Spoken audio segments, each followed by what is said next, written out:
Fala galerinha do canal Mundo dos Brinquedos, hoje estou trazendo mais um vídeo aqui para vocês, mas não é da nossa fazendinha de brinquedo, é da nossa picape, da nossa caminhonete. Vocês viram o vídeo aí, mostrando como foi antes e depois da limpeza, né?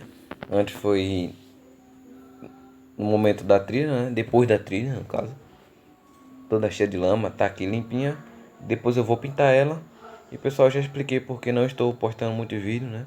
É porque eu estudo uma semana na escola e outra semana em casa. Então, essa semana eu tô indo pra escola. E na outra, sim, fica mais fácil eu postar vídeo pra vocês. Tem vídeo novo saindo pra vocês aí. Valeu!